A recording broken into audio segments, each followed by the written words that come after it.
We did not realize in January that this year is really the year to correct our vision to 2020.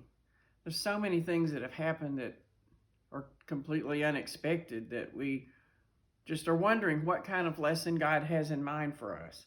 And I'm remembering the sermon that Scott Sager gave on fervent prayer that I thought was really good. And he was telling us that as faithful Christians, we need to be praying for the people that have the flu and for the outcomes that they would have and for our country, and that our fervent prayers will be answered.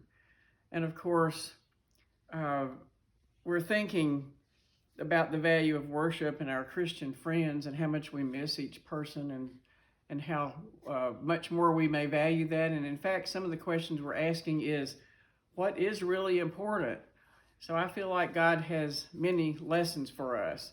We seem to be really attentive to the idea of social distancing. And so we're thinking about people-to-people interactions, and we're thinking about surfaces that we touch and surface-to-surface interactions, and will the virus live there? I'd like to ask you to think about spiritual distancing.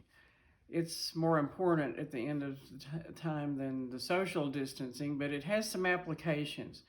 Now, I know that sin doesn't really have all of the properties of the COVID-19 virus, but it has a lot of viral properties, some of which are it reproduces exponentially, and it's lurking on surfaces that we might come in contact with and be around.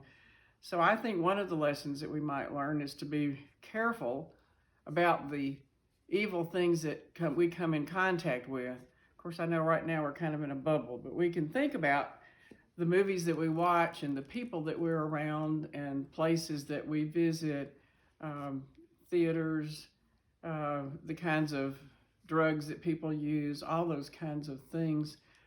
We need to avoid or shun things that would enter into our lives and replace temptations and actions that may not be good with very good ones. So I'd like for us to think about that. There's a verse in 2 Corinthians 6:17 that says, "Come out from them and be separate, says the Lord. Touch no unclean thing, and I will receive you." So I feel like that might be helpful for us to meditate on as one of the lessons for us to learn. And I'd like to urge us to reshape our spiritual habits and keep ourselves spiritually safe. I got a lot of these ideas from my friend LaGard Smith, so I need to give him some credit. I'll be anxious to see you all when we're able to get back together. Goodbye.